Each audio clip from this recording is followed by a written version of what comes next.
नमस्कार दोस्तों, आप सभी का एक बार फिर से स्वागत है हमारे चैनल भक्ति ज्ञान में। आज सुनते हैं गुरुवार की व्रत कथा। दोस्तों, प्राचीन काल की बात है। किसी राज्य में एक बहुत बड़ा प्रतापी और दानवीर राजा राज करता था। वह प्रत्येक गुरुवार को व्रत रखता और भूखे और गरीबों को दान देकर पुण्य प्राप्त करता। लेकिन यह बात उसकी रानी को अच्छी नहीं लगती। वह ना तो दान देती और ना ही व्रत करती और राजा को भी ऐसा करने से मना करती थी। एक बार राजा शिकार खेलने के लिए वन में चले गए। महल में रानी और दासी थी। उसी समय बृहस्पति देव साधु का रूप धारण करके राजा के दरवाजे पर भिक्षा मांगने आए। साधु ने जब रानी से भिक्षा मांगी तो रानी ने कहा, हे साधु महाराज, मैं इस दान पुण्य से तंग आ गई हूँ। आप कोई ऐसा उपाय बताएं जिससे कि सारा धन नष्ट हो जाए और मैं आराम से रह सकूं। साधु के रूप में बृहस्पति देव ने कहा, हे देवी, तुम तो बहुत ही विचित्र हो। संतान और धन से कभी कोई दुखी होता है? अगर अधिक धन है तो इसे शुभ कार्यों में लगाओ। कुंवारी कन्याओं का विवाह कराओ, विद्यालय और बाग बगीचों का निर्माण कराओ। ऐसा करने से तुम्हारे दोनों लोग सुधर जाएंगे। परंतु साधु की इन बातों से रानी को खुशी नहीं हुई। उसने कहा, मुझे तो ऐसे धन की आवश्यकता है ही नहीं जिसे मैं दान में दूं और जिसे संभालने में मेरा सारा समय नष्ट हो जाए। तभी साधु ने कहा, यदि तुम्हारी ऐसी ही इच्छा है तो जैसा मैं कहता हूँ तुम वैसा ही करना। गुरुवार के दिन तुम अपने घर को गोबर से लीपना, अपने बालों को पीली मिट्टी से धोना और बाल धोते समय स्नान कर लेना। राजा से कहना कि वो गुरुवार को हजामत बनवाए, भोजन में मांस मदिरा खाए, कपड़ा धोबी के यहाँ धुलने भेजना। इस प्रकार 7 बृहस्पतिवार ऐसा करने से तुम्हारा सारा धन नष्ट हो जाएगा। इतना कहकर साधु रूपी बृहस्पति देव अंतर ध्यान हो गए। साधु के कहे अनुसार बातों को पूरा करते हुए रानी को केवल 3 ही बृहस्पतिवार बीते थे कि राजा की सारी धन संपत्ति नष्ट हो गई और भोजन के लिए भी राजा रानी का परिवार तरसने लगा।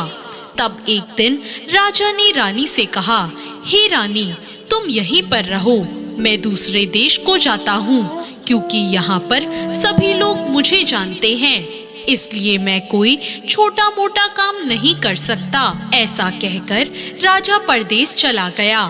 वहाँ वह जंगल से लकड़ी काट कर लाता और शहर में बेचता। इस तरह वो अपना जीवन बिताने लगा। इधर राजा के परदेश जाते ही रानी और दासी दुखी रहने लगे। एक बार जब रानी और दासी को 7 दिन तक बिना भोजन के रहना पड़ा तो रानी ने अपनी दासी से कहा, हे दासी, पास के नगर में मेरी बहन रहती है, वह बहुत धनवान है। तू उसके पास जा और कुछ ले आ ताकि थोड़ी बहुत गुजर बसर हो जाए।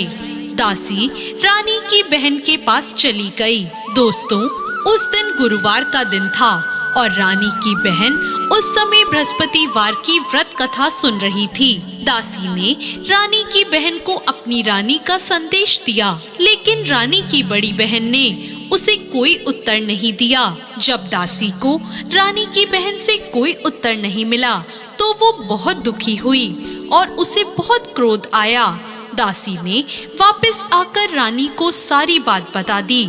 यह सुनकर रानी ने अपने भाग्य को बहुत कोसा, लेकिन उधर रानी की बहन ने सोचा कि मेरी बहन की दासी आई थी, परंतु मैंने उससे कुछ नहीं बोला और यह जानकर वो बहुत दुखी हुई होगी। रानी की बहन ने कथा सुनी और पूजन समाप्त करके वो अपनी बहन के घर आई और उससे कहा, बहन, मैं बृहस्पतिवार का व्रत कर रही थी। तुम्हारी दासी मेरे घर आई थी, परंतु जब तक कथा होती है तब तक ना तो उठते हैं और ना ही बोलते हैं, इसलिए मैं कुछ नहीं बोली। अब तुम बताओ, दासी यहाँ क्यों आई थी? रानी ने कहा, बहन, मैं तुमसे क्या छुपाऊं? हमारे घर में खाने को अनाज तक नहीं है। ऐसा कहते कहते रानी की आंखें भर आई। उसने दासी समेत पिछले 7 दिनों तक भूखे रहने की अपनी बात बताई। रानी की बहन ने ये सब जानकर कहा, देखो बहन, भगवान बृहस्पति देव सबकी मनोकामना पूर्ण करते हैं। देखो, शायद तुम्हारे घर में अनाज रखा हो। पहले तो रानी को विश्वास नहीं हुआ, पर बहन के आग्रह करने पर उसने अपनी दासी को अंदर भेजा तो उसे सचमुच अनाज से भरा एक घड़ा मिल गया। यह देखकर दासी को बड़ी हैरानी हुई। दासी ने रानी से कहा, हे रानी, जब हमें भोजन नहीं मिलता तो हम व्रत ही तो करते हैं, इसलिए क्यों ना इनसे व्रत और कथा की विधि पूछ ली जाए ताकि हम भी व्रत कर सकें। तब रानी ने अपनी बहन से बृहस्पतिवार की व्रत कथा के बारे में पूछा। रानी की बहन ने बताया, बृहस्पतिवार के व्रत में चने की दाल और मुनक्का से भगवान विष्णु का केले की जड़ में पूजन करें और दीपक जलाएं, व्रत कथा सुने और पीला भोजन ही ग्रहण करें। इससे बृहस्पति देव प्रसन्न होते हैं। उन्हें व्रत और पूजन की विधि बताकर रानी की बहन अपने घर लौट आई। 7 दिन के बाद जब गुरुवार आया तो रानी और दासी ने व्रत रखा। घुड़साल में जाकर चना और गुड़ भी लेकर आई। फिर उससे केले की जड़ और विष्णु जी का पूजन किया। अब पीला भोजन कहाँ से आए, इस बात को लेकर दोनों बहुत दुखी थी, लेकिन उन्होंने व्रत रखा था, इसलिए बृहस्पति देव उनसे प्रसन्न थे। इसलिए वो एक साधारण व्यक्ति का रूप धरकर 2 थालों में सुंदर पीला भोजन दासी को दे गए। भोजन पाकर दासी बहुत प्रसन्न हुई और फिर रानी के साथ मिलकर उसने पीला भोजन ग्रहण किया। उसके बाद वे सभी गुरुवार का व्रत और पूजन करने लगी। बृहस्पति भगवान की कृपा से उनके पास फिर से धन संपत्ति आ गई, परंतु रानी फिर से पहले की तरह आलस करने लगी। तब दासी ने कहा, देखो रानी, तुम पहले भी इस प्रकार आलस से किया करती थी। तुम्हें धन रखने में कष्ट होता था, इस कारण सभी धन नष्ट हो गया, और अब जब भगवान बृहस्पति की कृपा से हमें धन फिर से मिला है तो तुम फिर से आलस से क्यों करती हो।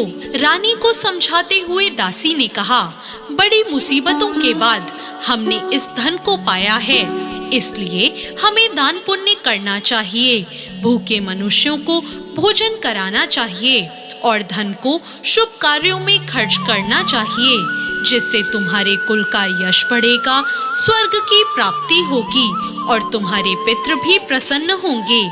दासी की बात मानकर रानी अपना धन शुभ कार्यों में खर्च करने लगी, जिससे पूरे नगर में उसका यश फैल गया। दोस्तों, ये थी बृहस्पतिवार की व्रत कथा।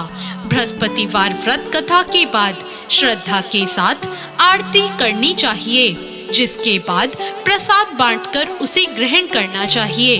दोस्तों, कथा अच्छी लगी हो तो वीडियो को लाइक जरूर करें और साथ ही हमारे चैनल को सब्सक्राइब करना ना भूलें।